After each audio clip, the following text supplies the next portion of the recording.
He was the CEO of a cold company. She was the secretary who brought warmth.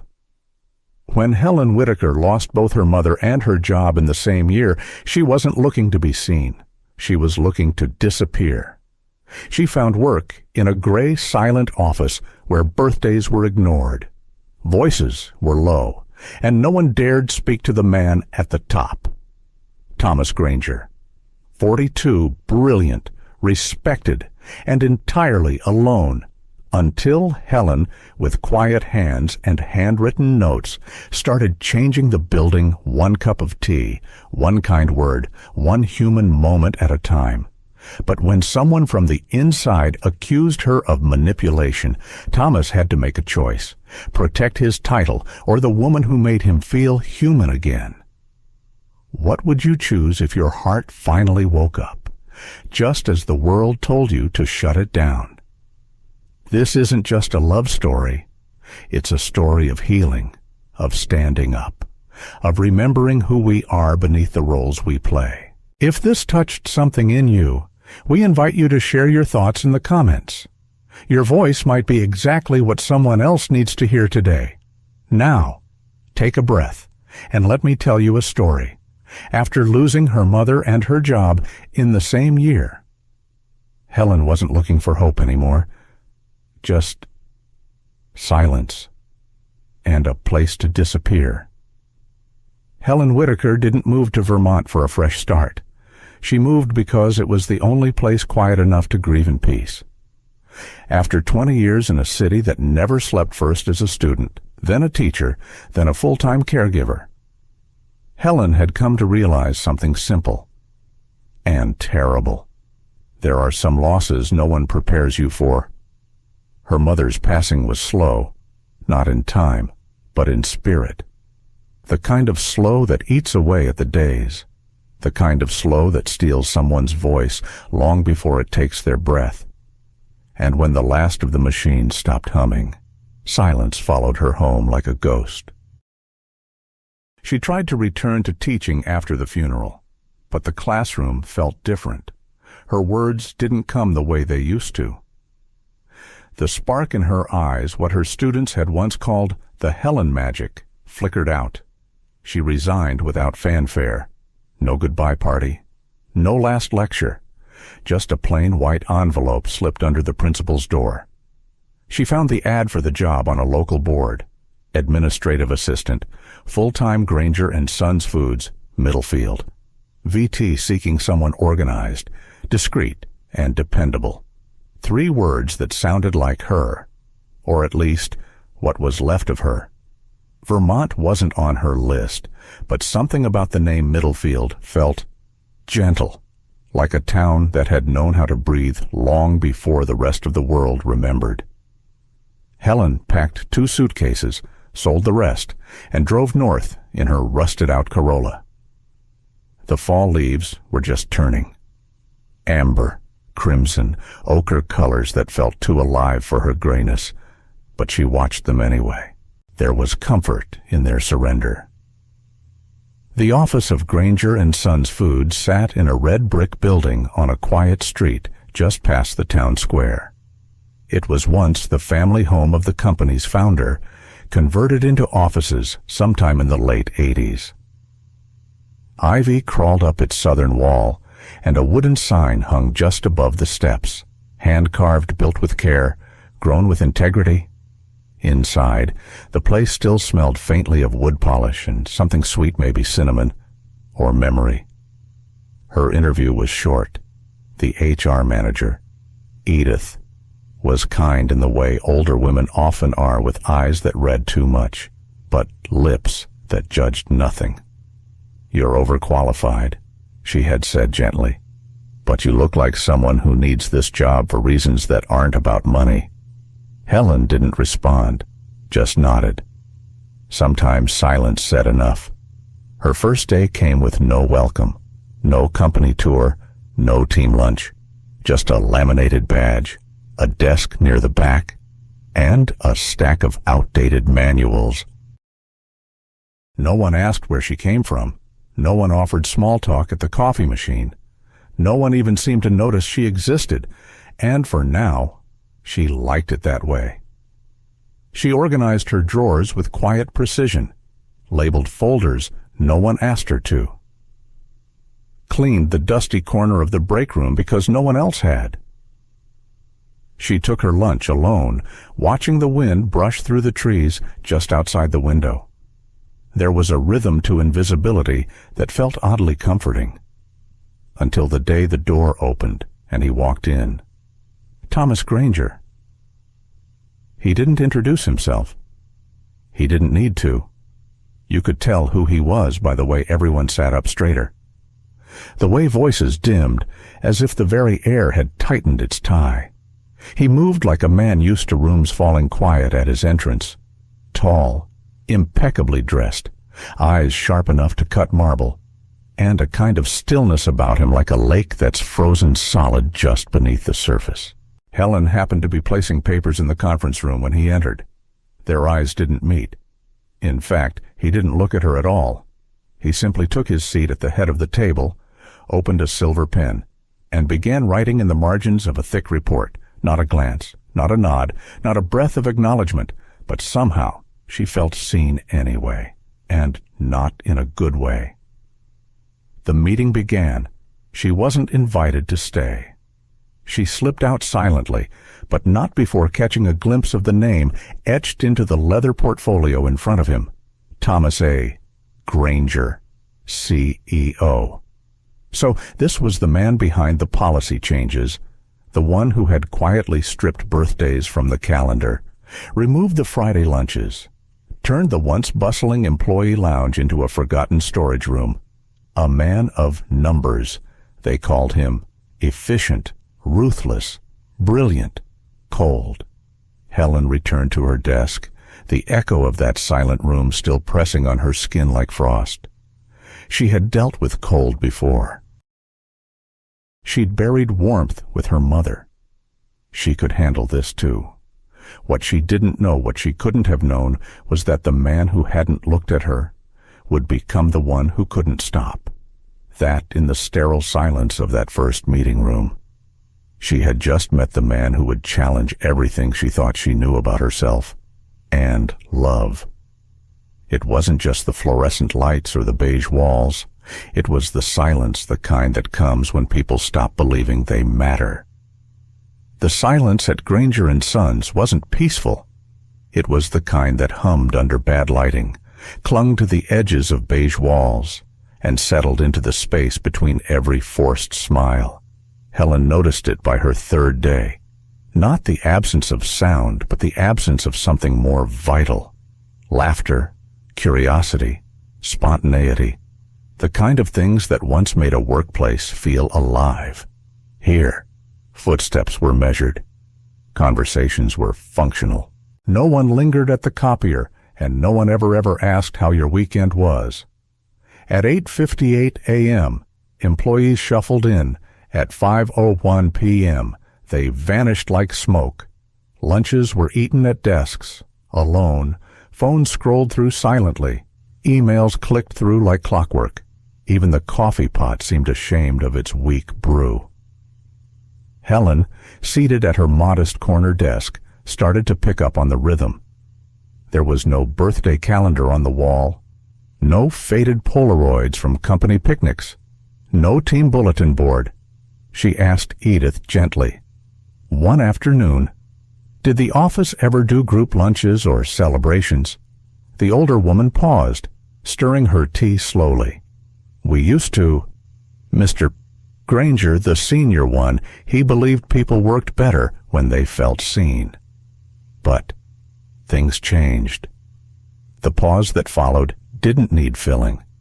Helen understood. She soon learned that the biggest change came about a year ago, right after Thomas Granger took the reins.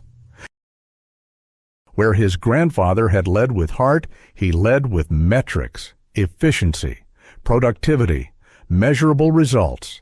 Out went the Friday lunches, out went the wellness breaks, out went the annual holiday party that everyone, especially Edith, once looked forward to. And with them, slowly, went something else warmth. Helen didn't complain. She had come here to disappear, not make waves.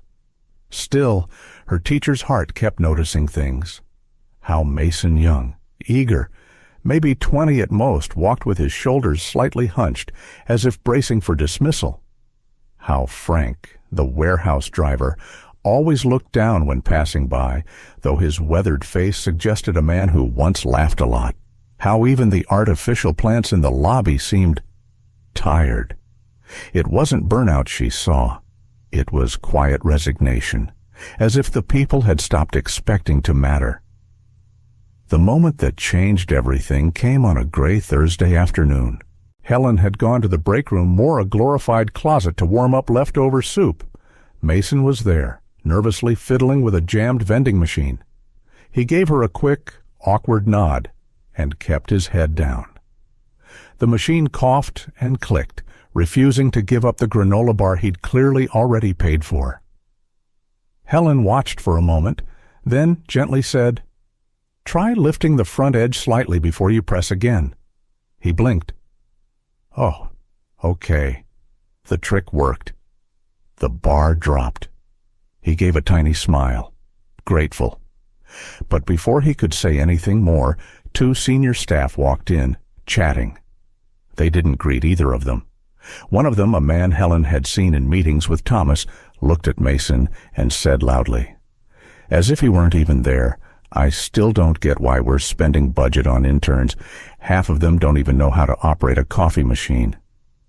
The other laughed flatly, not even glancing in Mason's direction. Helen's eyes shifted to Mason. His face flushed instantly, red spreading across his cheeks like a spill. He looked down, gripping the bar tightly, then turned and left without a word. She followed him back into the hallway, but didn't say anything. There was nothing to say that wouldn't make it worse, but the way he rubbed his eyes with his sleeve quickly, hoping no one saw, told her everything. He wasn't just embarrassed, he was hurt. Not because he'd made a mistake, but because he wasn't even allowed the dignity of being spoken to as a person. That night, Helen couldn't stop thinking about it. She remembered what it felt like to feel invisible, to be useful but unseen, present but untouchable. It was how she felt those last months in the hospital, as the nurses whispered updates over her head, not to her, as if her presence, her care was incidental. She had survived that silence once. But now, watching a boy half her age crumple under the weight of the same emptiness, something in her stirred. Not rage, not defiance, but something quieter, something steady, something that began like the warmth of a kettle just starting to hum. A need not to change the world, but maybe just one corner of it. She returned to her desk the next morning and looked around. The same beige walls, the same silence, the same lack of color. But in her drawer was a post-it pad, and in her heart, a decision not yet fully formed, but already quietly growing roots. She had seen enough, and something inside her, something quiet but persistent, began to stir. They called him the iceberg, silent, sharp, and impossible to move. Thomas Granger didn't care much for nicknames, but if he knew they called him the iceberg behind closed doors, he might not have been surprised. He was used to the chill, not because he enjoyed being distant, but because he learned early that warmth was costly, that letting people get too close meant giving them a map to your weak spots. And maps, he knew, always came with risk. He grew up in boardrooms more than backyards. While other boys were learning how to pitch baseballs, Thomas was learning how to read profit and loss sheets over breakfast with his father. His mother, polite and porcelain, was more interested in fundraising galas than in bedtime stories. And his grandfather, William Granger, the legendary founder of Granger and Sons, was the only adult who ever looked him in the eye as if he truly mattered. William taught him how to knead dough by hand before teaching him how to manage a balance sheet. He taught him how to speak to people, not at them. But somewhere along the way, Those lessons became buried beneath layers of expectation, of legacy, of distance. Thomas excelled in school, graduated top of his class, and landed a job on Wall Street before he was 25. He built a name for himself in mergers and acquisitions, known for his clean-cut precision and ruthless logic. Emotion. That was for poets, and poetry didn't grow stock portfolios. When his grandfather died, Thomas returned not because he wanted to, but because it was expected. He thought he'd be back in the city within a year. Fix the company, streamline operations, make it competitive. Instead, the small town kept holding on to him like an old coat that still smelled like home. By the time Helen joined the company, Thomas had been CEO for 11 months. He had replaced 3 department heads, cut expenses by 20%, introduced quarterly KPIs for every team. He didn't see the point of monthly birthday cakes or employee appreciation walls. They weren't efficient. They didn't impact bottom lines. They were relics of a softer time, a time his grandfather clung to. Even when margins tightened, Thomas believed in numbers. They didn't lie. They didn't falter. They didn't disappoint. People, on the other hand, did. Helen barely saw Thomas outside of meetings. His schedule was always packed. His door was rarely open. If he passed her desk, it was with a polite nod, at most never unkind, never warm. But one evening, as she stayed late organizing old files, she stepped into the hallway toward the executive wing. The office lights had dimmed to their after-hours glow, and the building had settled into its evening stillness. That's when she saw him. He stood alone in front of the company's founder wall, a gallery of framed photos chronicling the evolution of Granger and Sons. And at the center was a black-and-white portrait of William Granger's strong jaw, soft eyes, flour-dusted apron. Thomas didn't speak, didn't move, didn't know anyone was there. He just stood there, looking, hands in his pockets, shoulders slightly slumped, eyes tracing the lines of the only man who had ever seen him as more than a last name. Helen didn't interrupt. She stayed hidden in the shadowed hallway, her breath caught.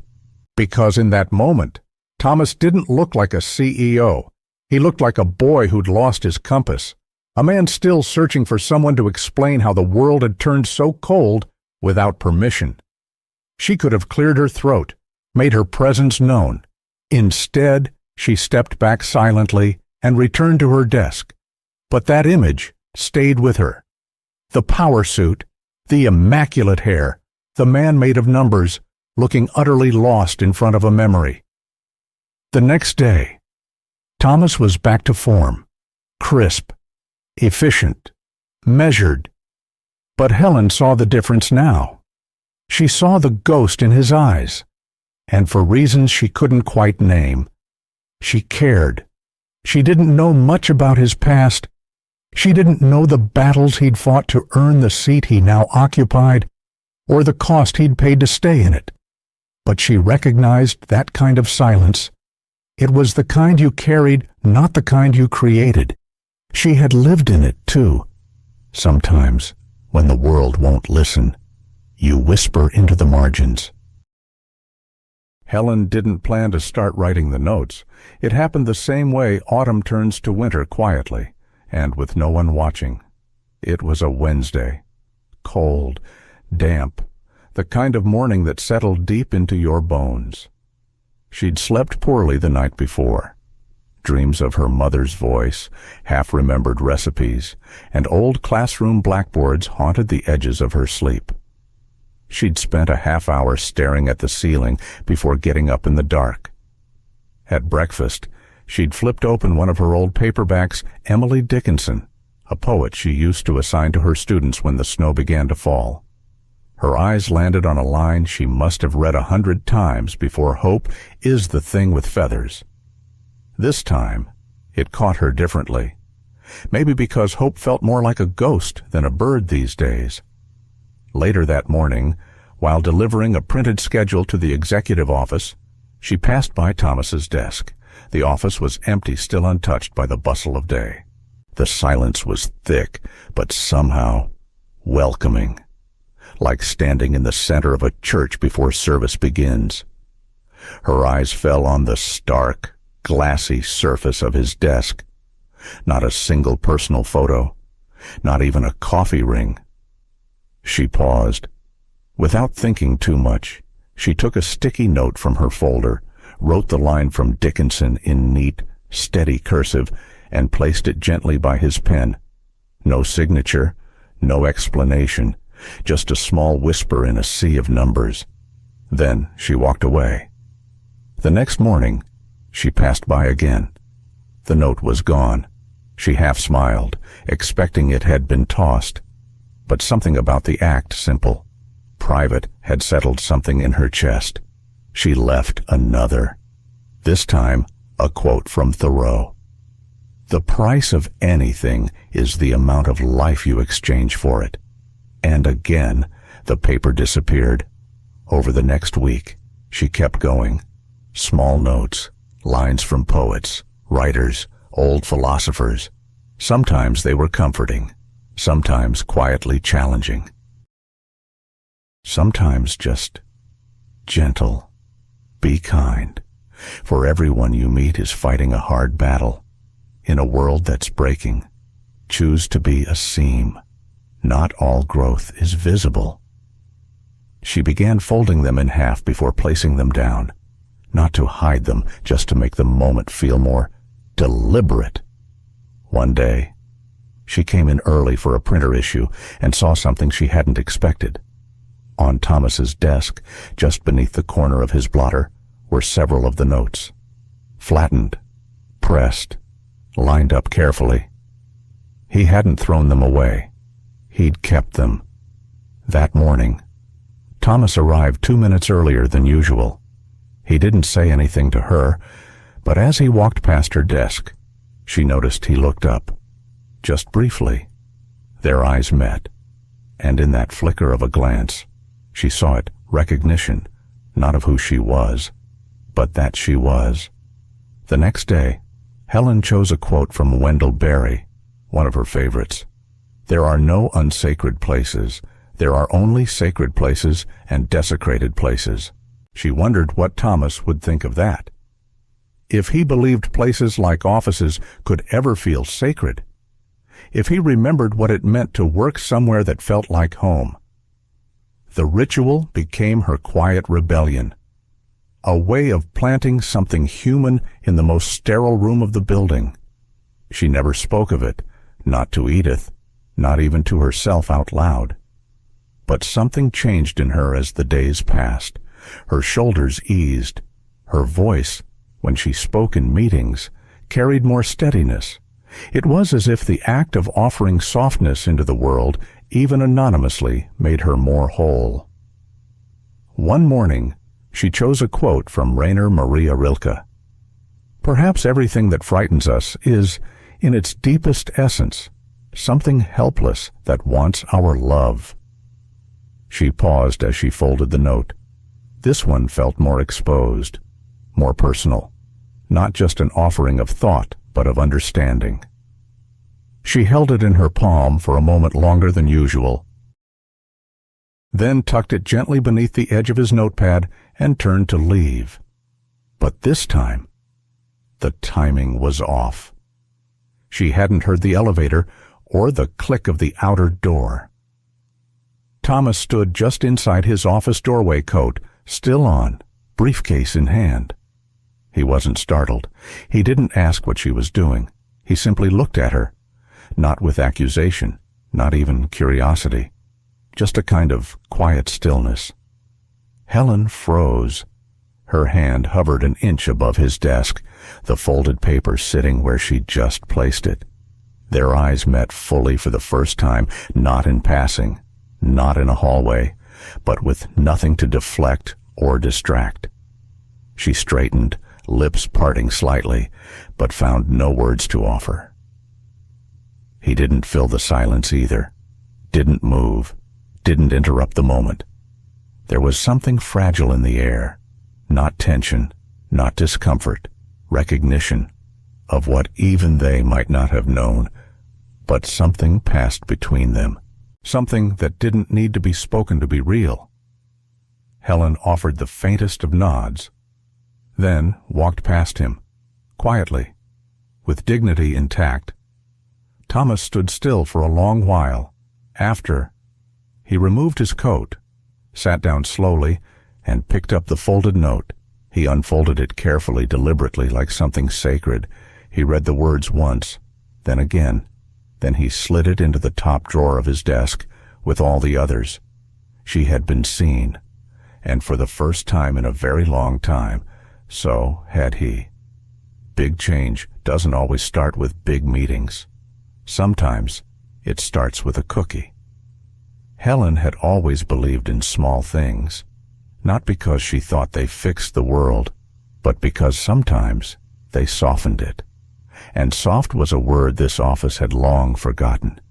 It started with oatmeal cookies, the old-fashioned kind made with cinnamon, real butter, and a pinch of clove the way her mother used to do. She brought a small tin to work one morning. No reason, no occasion. Just a quiet instinct, a way of saying, "You're not invisible." She placed the tin in the break room beside the dusty microwave and the tired vending machine. No note, no name, just the smell. By noon, the cookies were gone. By 2 p.m. Mason passed her desk and whispered, "Those cookies were amazing," before blushing and darting away. The next week, she brought banana bread, moist, rich, sliced thin with wax paper between each piece. It disappeared too. And with it, something subtle began to shift. A thank you appeared on a sticky note left by the coffee pot. Then another, this time with a smiley face. Helen smiled to herself. And then she brought in tea. She cleaned off a small table in the far corner of the break room, right where the window caught morning light. She added a clean tablecloth, a small vase with dried lavender, and a handwritten sign. Hearth corner. Take a breath. Take a bite. Take a moment. She didn't ask for permission. She didn't need it. Some things spoke for themselves. Each week, she rotated the offerings: shortbread dipped in dark chocolate, apple slices with cinnamon, tiny jars of honey from the farmer's market, handwritten quotes tucked under the cups. She noticed people lingering longer by the table, not to talk, at least not yet, but to stand still, to sip slowly, to be present. Edith, the HR manager, started bringing her own tea bag and using the corner as a morning ritual. Frank, the warehouse driver, left behind a homemade fig jam one Thursday with a scribbled note for the bread lady. Even silence began to feel warmer. Then, one day, something new appeared at the hearth corner. A small notebook with a leather cover left open with a pen beside it. The title page said, "Gratitude. Shared is warmth multiplied. Write something if you feel moved to." Helen hadn't written that. She didn't know who had, but she smiled and let it be. The entries came slowly at first, thanks to whoever brings the snacks. You make Mondays bearable. I forgot what fresh cookies tasted like. You reminded me. My mother used to make tea like this. I haven't thought of her in years. And then a page written in small, careful handwriting to the person who made Hearth Corner. Thank you. I was starting to feel like I didn't matter here, but this little table, this tiny space, it made me feel human again. M. Helen's chest tightened as she read the initials. Mason. She sat in the empty break room that afternoon, watching the winter sun stretch through the window. She thought of all the things the office didn't have: birthday balloons, laughter, holiday songs, and yet, here, in this small forgotten corner, humanity had bloomed again, not loudly, but sincerely. The next morning, she arrived to find something unexpected. Thomas Granger was in the break room, standing alone, a mug of chamomile tea in hand. He didn't look rushed, or distracted, or superior, just thoughtful. Helen hesitated at the doorway, uncertain whether to step in or wait. He turned slightly, saw her, and gave the smallest nod, then gestured subtle, almost shyly, toward the hearth corner.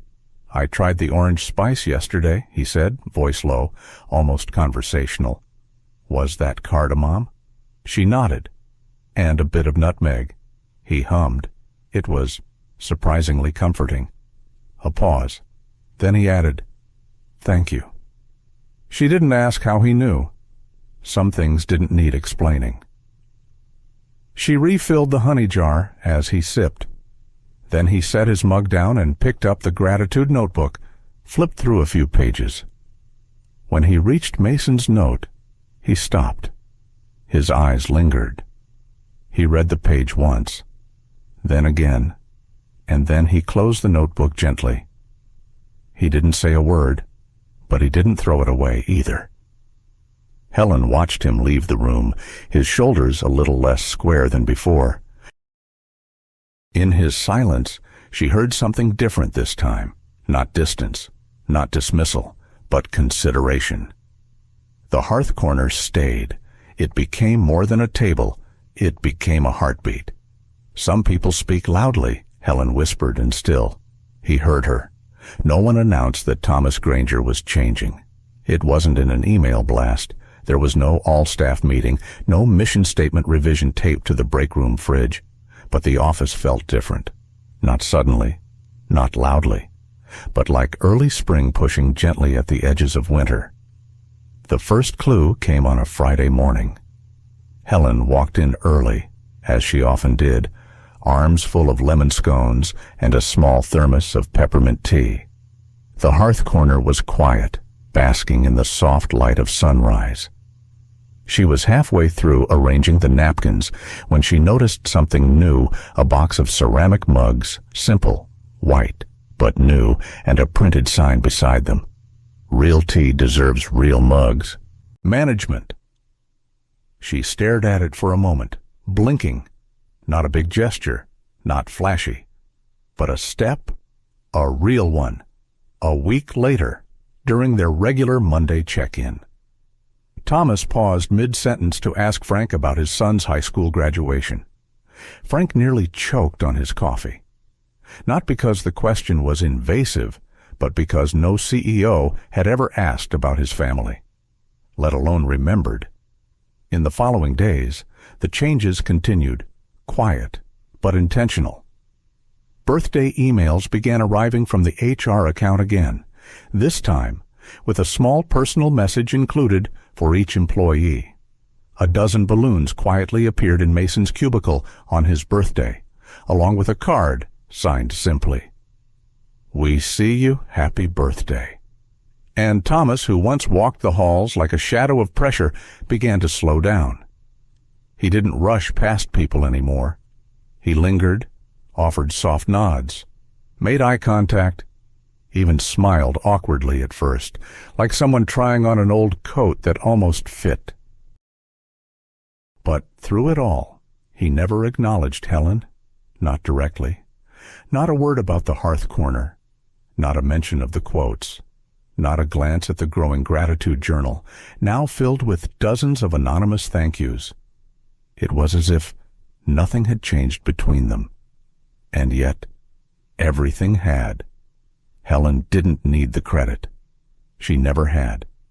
Her joy came in watching the space come alive again, watching Edith hum softly while making tea, watching two marketing interns giggle over shortbread and argue about whether the lavender cookies were better than the orange zest ones, watching Mason begin to stand straighter, walk with more confidence, start conversations. Healing wasn't always a miracle. Sometimes it was just a warm corner and someone remembering your name. Then came the quarterly leadership meeting. It was held in the large glass conference room overlooking the snowy courtyard, a long table, dozens of chairs, laptops open, coffee cups lined up like soldiers. Helen took her usual seat near the back, tasked with note-taking. She had come to expect charts, metrics, bullet points, and occasional tension. Thomas stood at the head of the table, pointer in hand, running through the slides. He spoke clearly, directly, his usual confident tone returning when talking strategy. This quarter's big initiative mentorship, a pairing system for senior staff to guide new hires. Mason's name appeared on one of the slides, listed as a pilot candidate. As Thomas spoke, Helen found herself admiring not the content, but the delivery.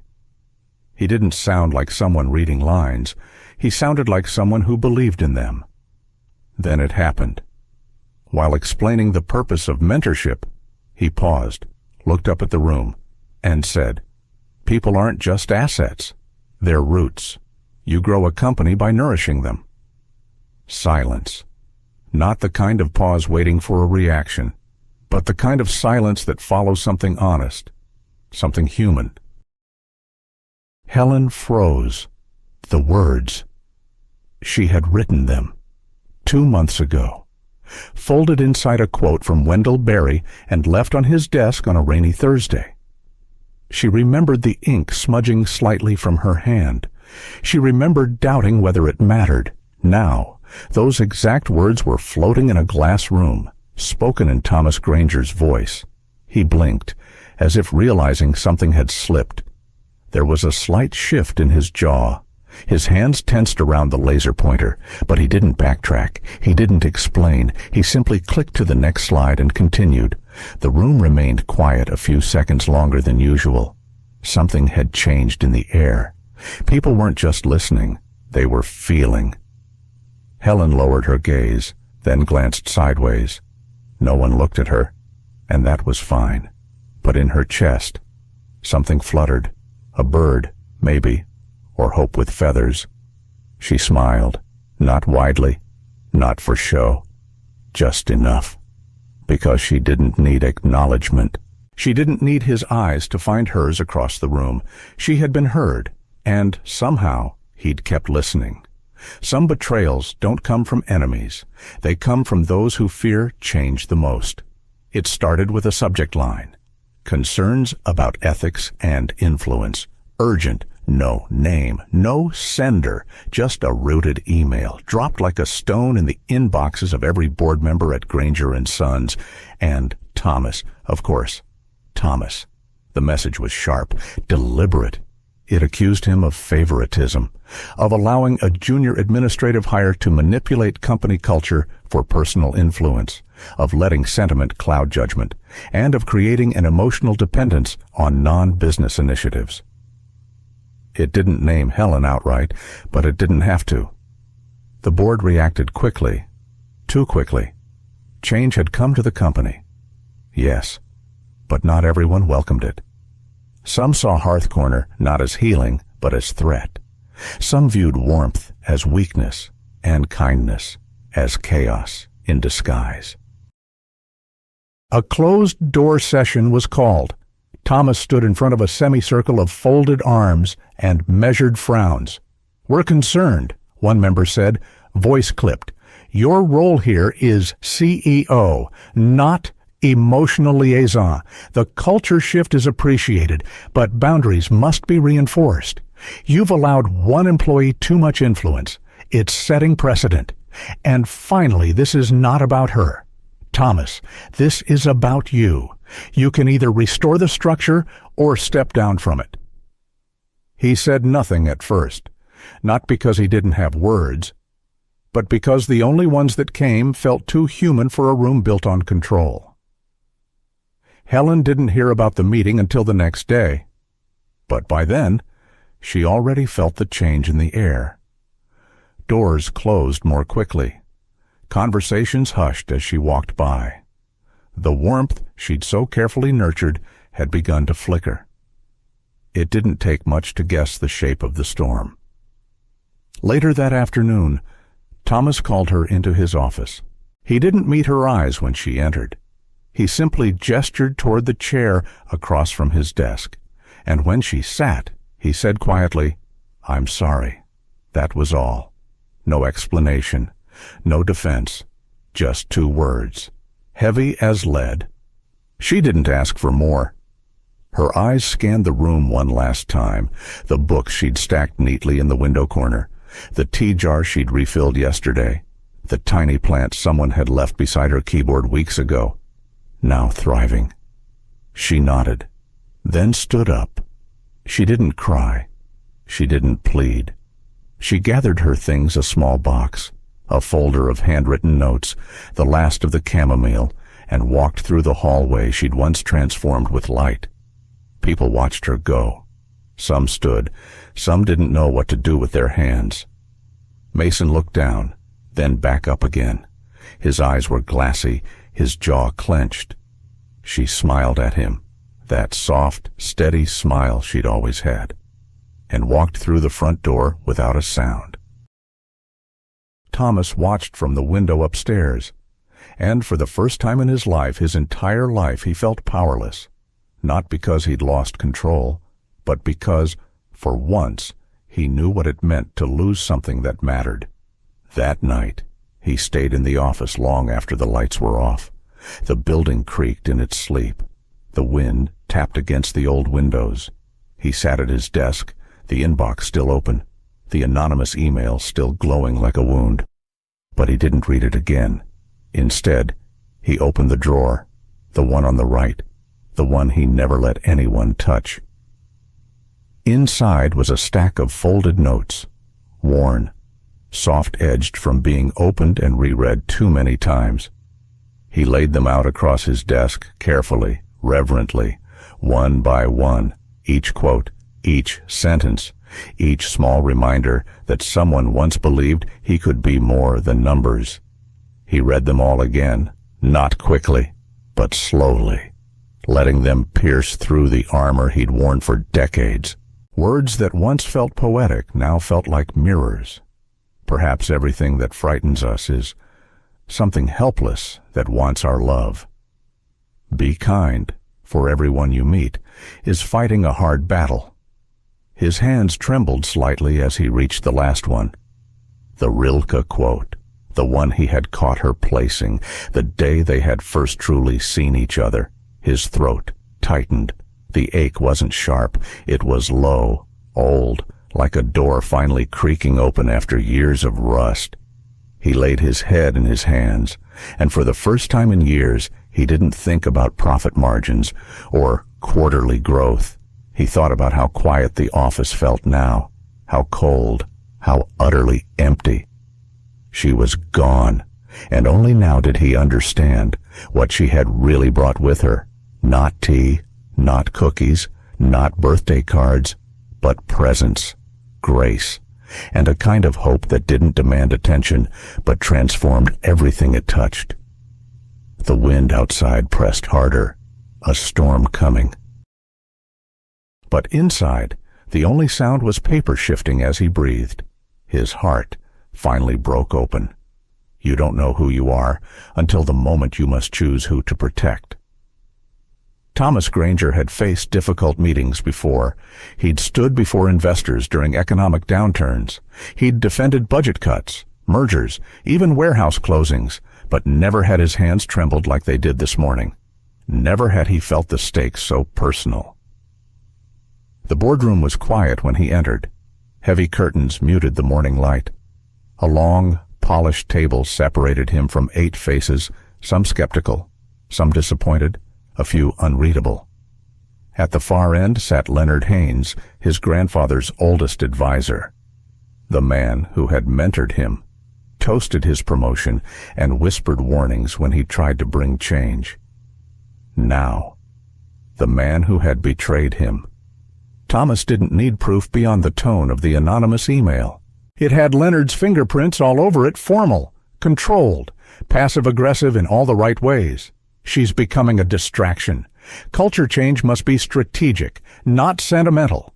Favoritism erodes credibility. The board chair cleared her throat. Mr. Granger, we've reviewed the concerns raised about your conduct. While we appreciate innovation, the nature of your relationship with Ms. Whitaker has raised questions about boundaries and leadership focus. A pause. This meeting is your opportunity to address those questions. Thomas said nothing at first.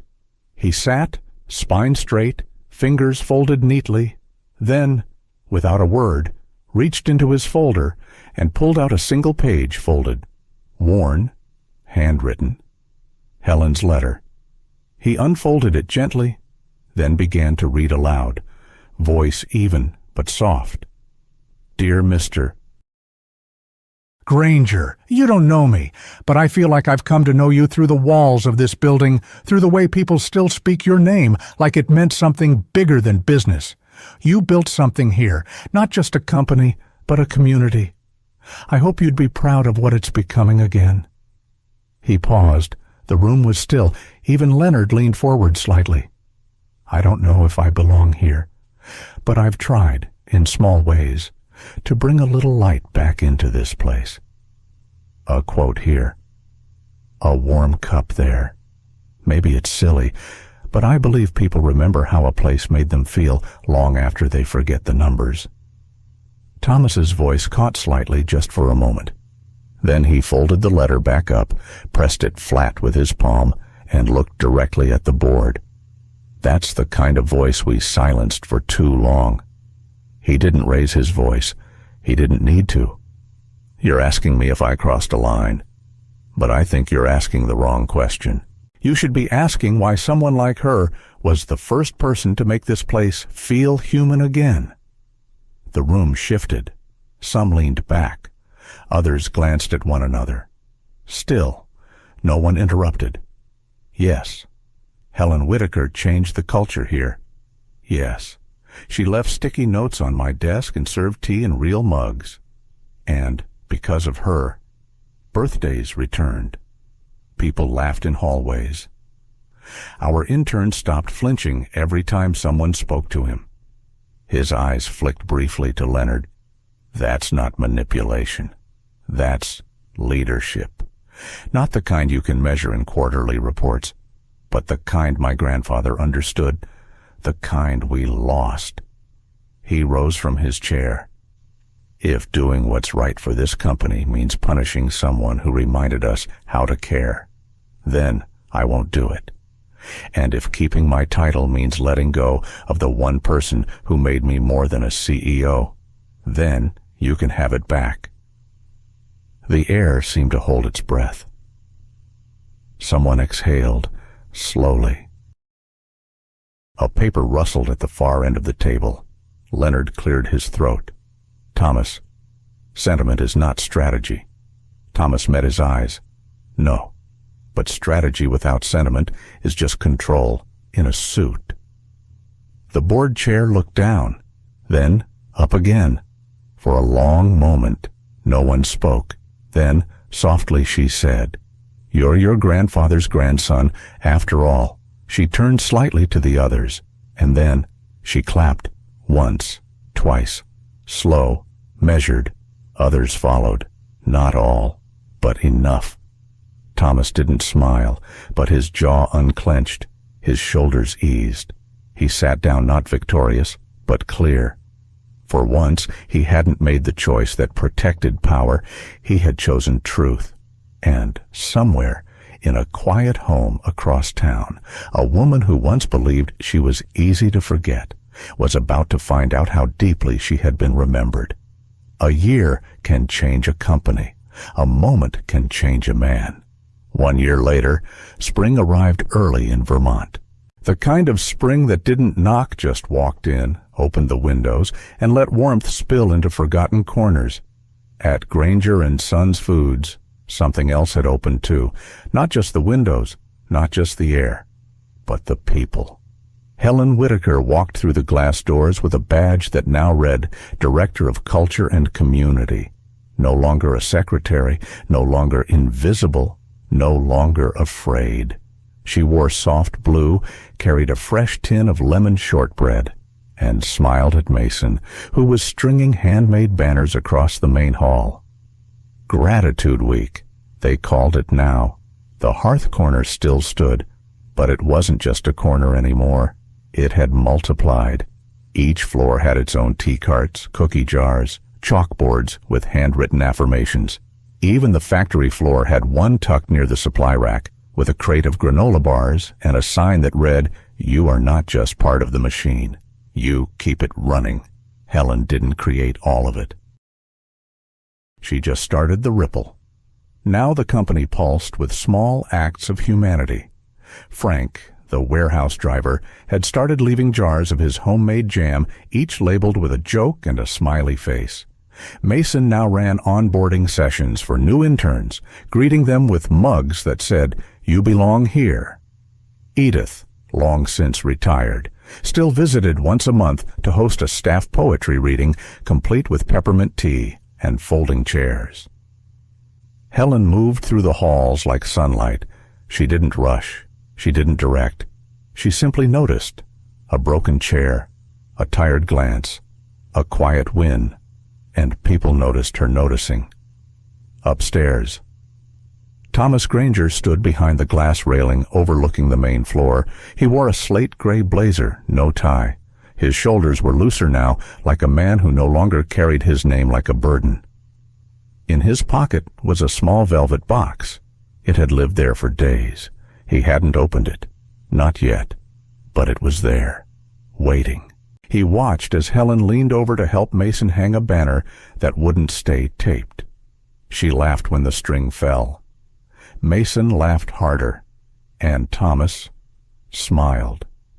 Not because it was funny, but because she was smiling.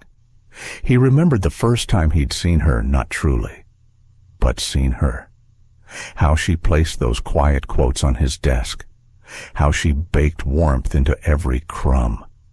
How she whispered change into a company that had long forgotten how to feel. She'd once written a letter to his grandfather, a letter she never meant him to find, but he did, and he kept it, folded in his wallet like a compass. People remember how a place made them feel long after they forget the numbers. He remembered, and he never wanted to forget again. The culture metrics had changed. Employee satisfaction was up. Turnover was down. But those numbers weren't what made him proud. What made him proud was the sound of someone singing in the break room. The smell of fresh bread from the intern's birthday breakfast. The way people lingered in doorways now, just to say hello. Thomas walked down the stairs slowly, each step deliberate, as if grounding himself. He reached the hearth corner, now upgraded with a patchwork quilt over the bench and a tiny vase of daisies. Helen turned when she saw him, brushing a strand of hair behind her ear. "Too many cookies?" she asked playfully. "Not possible," he said. He looked around. "You did all this." She shrugged. "We all did." He nodded, then reached into his pocket, fingers brushing the velvet. Not yet, he told himself. Soon. They sat for a moment, side by side, sipping chamomile from mismatched mugs. Outside, wind rustled the new leaves. Inside, something in him settled, not ended, just arrived. He had waited long enough. He had built a company on rules, but for her, he broke every one. The sun poured through the west windows of Granger and Sons, painting gold onto the walls, onto the chairs, onto the faces of the people who had stayed late, not out of obligation, but out of something else entirely. Gratitude, pride, belonging. It was Founders' Day, a tradition revived after nearly a decade of neglect. The air smelled of cinnamon and citrus. Someone had made cider. There were cupcakes and laughter. The conference room, once cold and silent, had been transformed into a gathering space lit by string lights and framed photographs from the company's history. At the center of it all stood a small wooden podium. And at that podium, Helen. She wore soft gray, her hair pinned up, a simple chain at her neck. There was no script in her hands, only a folded paper in her pocket and a heart still learning how to beat in full color. She looked out at the room faces she had come to love. Mason near the front, wiping his glasses. Frank by the food table, already on his second cider. Edith in the second row, proudly clutching a hand-knit scarf and blinking away tears. And Thomas, standing at the back, still, but fully present. Helen cleared her throat, smiled gently. This company has changed in the past year. We've celebrated birthdays, shared poems, cried a little, laughed a lot. Laughter rose warm and familiar. But more than that, we've remembered that work is not just what we do. It's who we do it with. It's how we make people feel along the way. She paused. And if I've learned anything here, it's that even in the most unlikely place, with the most unlikely people, kindness still finds a way. Applause swelled, not thunderous, but sincere. She stepped back from the podium, eyes catching Thomas's for only a moment. Then she turned to leave the stage. But Thomas stepped forward. He didn't say a word at first. He simply walked up to the podium as the room hushed again. The golden light framed him from behind, spilling around his shoulders like something symbolic but unspoken. He rested his hands on the wooden edges, looked at no one, then looked directly at Helen. I used to believe leadership meant staying the course, following the data, keeping emotions separate. A small murmur, some smiles. Everyone knew the old Thomas. But someone once wrote to my grandfather that people remember how a place made them feel, long after they forget the numbers. He turned slightly. Helen Whitaker, you made us feel again. He stepped away from the podium, walked toward her. The room seemed to hold its breath. You didn't just change this company. You changed me. He reached into his pocket. Black velvet. A simple box. He opened it, not slowly, not for effect, but gently, like something sacred. Inside a ring, not large, not flashy, but classic, meaningful. Will you keep changing everything so by being my wife? A soft gasp rippled through the crowd. Mason's hands flew to his mouth. Edith dabbed her eyes with the sleeve of her cardigan, but Helen, she didn't cry. Not at first. She looked at him, eyes shimmering, face unreadable for just a second. And then she nodded, not wildly, not with a dramatic leap, just once, deep, true. Thomas exhaled for the first time in what felt like a lifetime. He slipped the ring onto her finger, and in that moment, nothing else existed. Not titles, not board meetings, not the ghost of failure. Only this two people who had found each other through tea, silence, and courage. The room erupted, cheers, applause, laughter breaking like sunlight across years of frost. Mason hugged Edith. Frank fist-pumped the air. Someone popped a balloon by accident, and everyone jumped, then laughed harder. And Helen stood there, hand in Thomas's, heart full. There were no cameras, no press, no headlines. Just people, together, witnessing something real. Later, as the sun dipped behind the trees and the last of the cider was poured, Helen leaned close to Thomas and whispered, "Was this your plan all along?" He smiled. "You changed the plan." They stood near the window, watching the light turn to amber, and behind them, the hearth corner flickered gently now, a permanent part of the company, with a framed quote on the wall that read, "Be kind. Always." It's the only thing people never forget. Because in the end, not every love story begins with a kiss. Some begin with a note left on a CEO's desk, a cookie, a quote, a question, and a heart finally willing to say, yes. Sometimes the quietest people carry the loudest truth. In a world obsessed with efficiency, titles, and numbers, it's easy to forget the power of presence, of kindness, of gentleness, of simply noticing another human being. Helen didn't shout to be heard. She whispered into the silence. And still, she changed everything. This story reminds us that we are never too old, too late, or too invisible to make a difference. The smallest gestures, a handwritten note, a warm drink, a genuine smile can reach farther than strategy or status ever will. And perhaps the greatest transformation doesn't come from top-down leadership, but from the courage to care, especially when it's not expected and not easy. As we grow older, we often look back wondering what truly mattered. This story is a quiet answer. It's not the promotions, the profit, or the power. It's the people. It always has been. So today, whether in a workplace or at home, choose to be someone's warmth, even if the world has gone cold. Thank you for spending your time with this story. If it touched your heart, made you reflect, or simply warmed your day, please consider giving it a like, sharing it with someone you care about, and subscribing to our channel. Every story we tell is made for you. And every click of support helps us keep sharing light, one story at a time.